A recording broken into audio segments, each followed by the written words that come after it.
Welcome back. So let's set the scene. Imagine you and a friend are ready to sit back, relax, and watch a movie in the comfort of your own home. Two movie fans, Peter Michael Rosa and Connor Wolf, did just that. They were expecting to see this woman on your screen, Hollywood star, Golden Globe-nominated actress Ana de Armas. Yeah, you might recognize her from her latest flick on Netflix, biopic Marilyn Monroe. But according to the two movie fans, she made an appearance in a different movie trailer, only to be removed from the film's theatrical release. Here's the original trailer for the 2019 film yesterday. I would like you to write something right now. Something in the way she moves. No one's ever written this many great songs. How do you do it? Attracts me like no other lover. Sometimes it feels like someone else has written all the songs.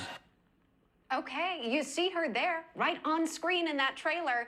De Armas made a short 15-second cameo in yesterday's trailer, but the two movie fans who again rented the film were furious when they didn't actually see her appear. They watched the movie after they rented it on Amazon for $4. So now a federal judge says those fans can sue Universal Pictures for more than $5 million over an allegedly misleading trailer, which constitutes false advertising. Yikes. All right, well, let's take it up in our National Report Court. Neama Rahmani is a former federal prosecutor representing the two movie fans, and Michael Korobanics is a certified criminal trial attorney representing Universal Pictures. Welcome, gentlemen, to National Report. So I got to ask, Neama, is this a case of false advertising and representation? I mean, the two moviegoers say they wouldn't have even rented this movie if they knew de Armas wasn't in it. And as a result, they filed a punitive class action lawsuit earlier this year in federal court in California, demanding more than $5 million in damages for themselves and other disappointed movie fans. Do they have a case here? They have a great case here in my hometown of LA. It's a classic bait and switch.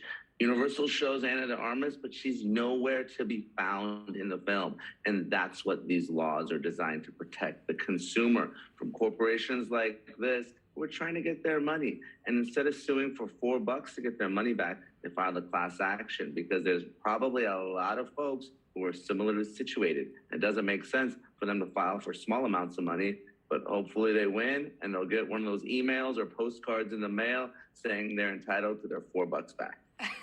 Well, wait and see. Again, they have to be super fans if they get so riled up about it that they file a lawsuit.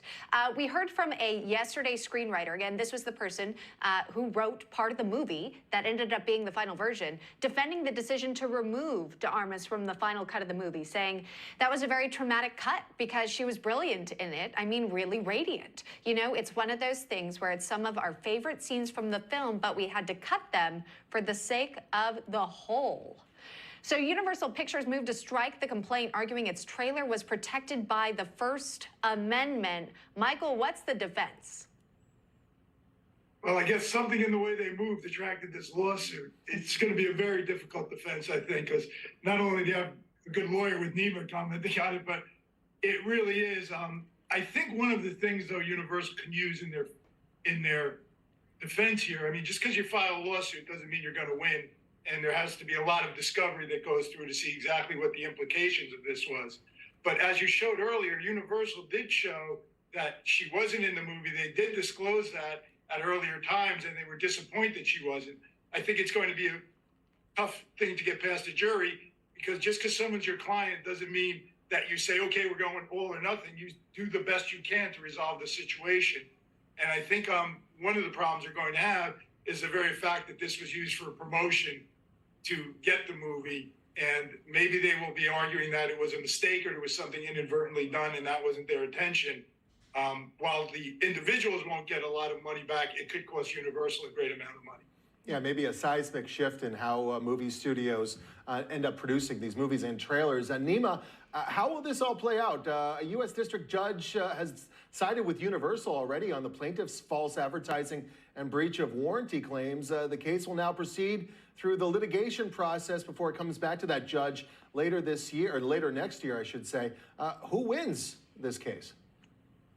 Oh, I think my clients and the plaintiffs win because they've already gotten past Judge Wilson, who's one of the more conservative judges here in LA. And if he thinks this may be false advertising, and if it's a question for the jurors, what are those jurors going to think? So I think Universal, they need to hire Michael and they need to settle this case right away because next thing you know, they're going to get hit with a pretty big jury verdict if they decide to take it all away. Wow. I wonder if a lot of people would want to sign on to that settlement saying, hey, I got the movie stub for the Yesterday film. I also saw that trailer. I was misled. I want to cash in on this settlement. Michael, what do you think this means moving forward? Does this set a precedent depending on how the ruling is made? Oh, I think it will. Listen, law is always evolving. We learn from our mistakes, whether they're intentional, non-intentional. Obviously, this will set some precedent. If this case goes to some sort of decision, that will make some law onto what exactly false advertising is and better define it. Also, too, we're in a transition period because being an older guy like myself, I was used to watching actual TV commercials, not getting movies whenever you want them and things of that nature. So I think maybe that whole flood of that has caused a little bit less in the confinement of what you're allowed to do and actually be able to follow what you're doing or whether or not you're violating the law. All right. The super fans, they are watching closely, by the way. If they see someone they're a big fan of, they want to see him in the final version of the film. Neama and Michael, thanks so much for coming on. Appreciate the discussion in National Report Court.